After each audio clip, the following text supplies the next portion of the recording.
Bismillahirrahmanirrahim. Assalamualaikum warahmatullahi wabarakatuh. Balik lagi kita di channel Sumber Dakwah Official. Nah, ini kaum 16% maupun ternak wabah pasti bingung karena sekjen mereka memuji Pak Ridwan Kamil. Nah, gokil kan?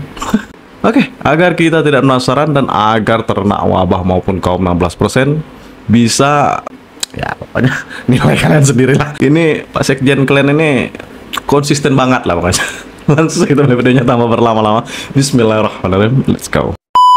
Ridwan Kamil ini begitu banyak membangun tempat-tempat yang bersejarah di Jawa Barat ini, khususnya yang berkaitan dengan Bung Karno. Maka atas nama pribadi dan juga seluruh keluarga besar PD Perjuangan dan seluruh anak bangsa, kami mengucapkan terima kasih kepada beliau. Maka saya akhiri juga dengan pantun tentang Kang Emil. Kang Emil memang kaya prestasi. Apa nih? Apa nih? Anak Abah tolong lihat ini.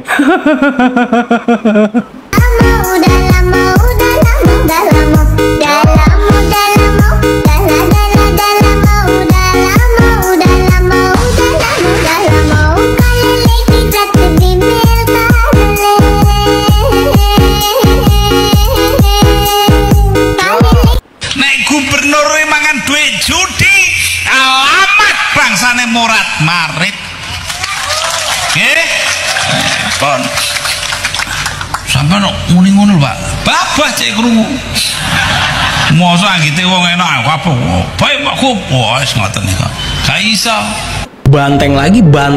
Emang penjahat sebenarnya di Indonesia itu banteng. Contohnya keponakan Megachan nih, kemarin kena kasus mafia judi online. Kasusnya Harun Masiku sama Hasto, apa kabar? Megachan pernah ngusulin buat bubarin KPK. Banteng pernah majuin 2 caleg bekas napi korupsi. Gedung DPR sekarang aja diisi paling banyak sama Banteng. Kurang lengkap apa lagi tuh Banteng menguasai negara. Di sini gue cuma mau ngasih pandangan doang. Contoh paling gampang, kemarin Pak Jokowi berkuasa sampai 2 periode, tapi di bawah naungan PDIP. Buat berantas judi online sama korupsi aja susahnya setengah jidat. Nah, pas presiden ganti Pak Prabowo, belum juga sebulan ngejabat udah banyak koruptor yang ditangkap. Mafia judi online di kementerian sama parpol diobrak-abrik. Bukannya Pak Jokowi nggak bisa kerja, enggak, tapi karena dia masih dikekang sama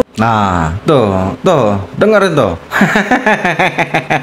Banteng. Sumber masalahnya ya di Banteng. Makanya sekarang di pilkada orang tuh udah mulai pada sadar melihat calon pemimpin itu bukan dari kampanye sama program kerjanya lagi, tapi lihat dari siapa yang ada di belakangnya. Karena percuma program kerja bagus, kampanye mewah, tapi at the end orang ini cuma bakal nurut sama Megachan. Buat apa? Mau kota sama daerah lo cuma bisa manggut-manggut aja kata Ibu Suri? Enggak kan? Sekarang gue mendengar pendapat kalian di kolom komentar. Jadi masing-masing bukan orang Betawi, mohon maaf.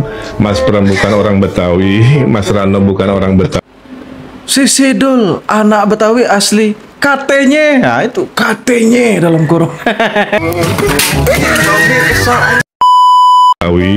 Saya bukan orang Betawi, saya Sunda. Pak Suswono bukan orang Betawi, orang Brebes kan, gitu-gitu. Karena saya berkembang menjadi ahli prediksi ya. Mungkin Bapak Ibu semua tahu saya Dokter Tifa, silahkan lihat di channel saya ya. Saya memprediksi beliau itu kurang lebih, kalau presiden terlalu kecil, saya melihat beliau itu nanti akan jadi betul, akan menjadi sekjen PBB, dapat Nobel perdamaian.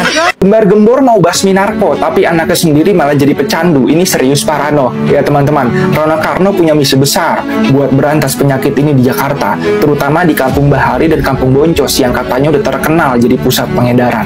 Dia mau libatin masyarakat kayak RT, RW, dan pramuka sekolah buat ngebantu kasih informasi. Ya sekilas kelihatan keren sih, tapi tunggu dulu nih, orang-orang langsung skeptis loh. Kenapa? Karena ternyata Rano sendiri punya catatan kelam dalam urusan penyakit ini. Di rumahnya sendiri, anaknya yang bernama Raka Widiarma udah jadi pecandu. Dan yang bikin miris lagi nih, Rano sendiri ngaku kalau anaknya itu terjerumus karena kelalaian dari dia nggak ngasih pengawasan yang ketat. Jadi, gimana kita mau percaya kalau dia bisa ngurus Jakarta, kalau ngurus anaknya sendiri aja gagal, bukan yang ngelindungi malah sibuk sendiri dan ngebiarin anaknya tenggelam di dunia ini. KPAI pun bahkan sampai buka suara teman-teman, ngingetin bahwa Rano seharusnya lebih penting sebagai peran orang tua dalam melindungi anak. Tapi ya juga sih, mimpin keluarga aja kita Ya seperti itu, apalagi kita mau memimpin sebuah daerah. logika berpikirnya lah. Dari penyakit ini, apalagi dulu dia wakil gubernur kan, dan kepala BNNP di Banten. Tapi apa? Cuma sekedar ngomong semata. Sekarang gini deh, kalau dia beneran serius soal ini, seharusnya dimulai dari keluarganya dulu, keluarganya sendiri, bukan cuma soal omong kosong buat pencitraan kan. Share pendapat kalian, drop komen teman-teman. Jadi ini kan dia sebut juga ada siapa tuh saudaranya David di Boyolali maju. Ya, betul. Kemudian siapa lagi maju di, termasuk juga misalnya kayak Pak Ridwan Kamil, kemudian Pak Lutfi maju, itu adalah untuk membangun kerajaan gitu loh. Loh, sekarang begini, ya di internal PDI Perjuangan sendiri kan bagaimana keluarga Bu Mega juga kan dalam semua lini jabatan pemerintahan. Tapi kan itu nggak disebut sebagai kerajaan. Ya toh?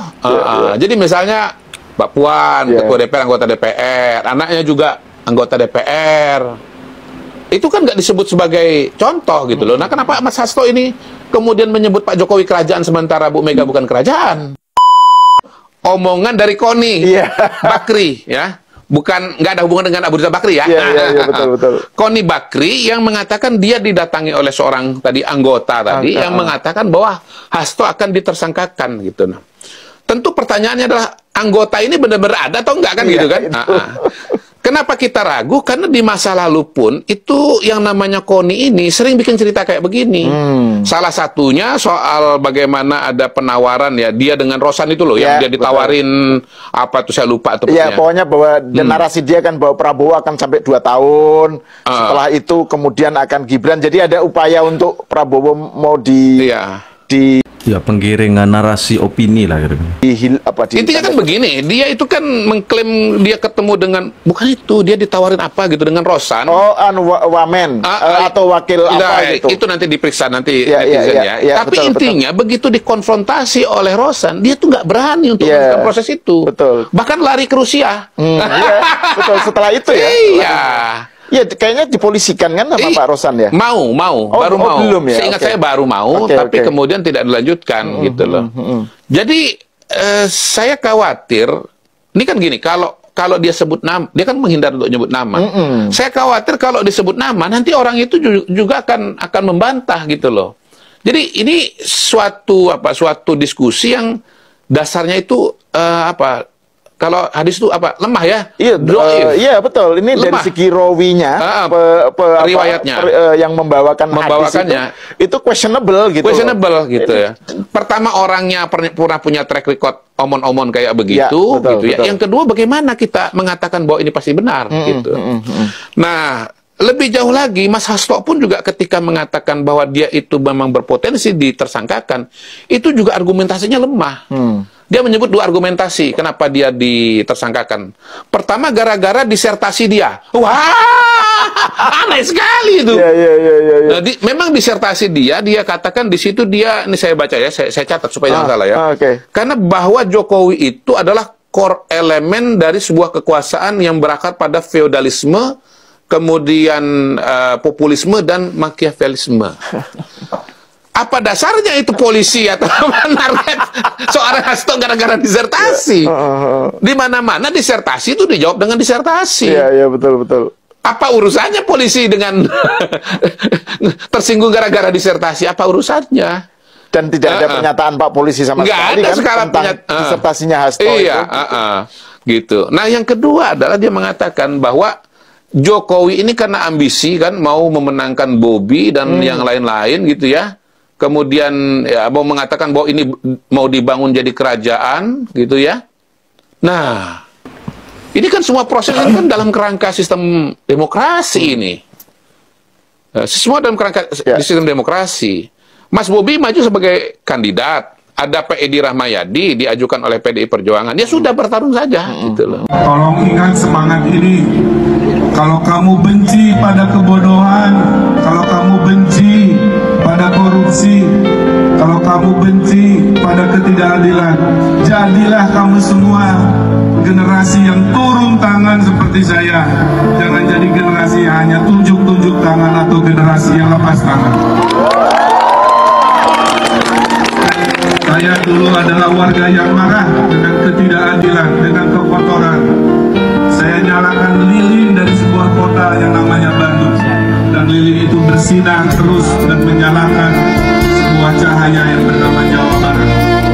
Kawan-kawan semua, saya ingatkan, lebih baik menyalakan lilin daripada selalu mengutuk kegelapan. Siap? Nah, sudah.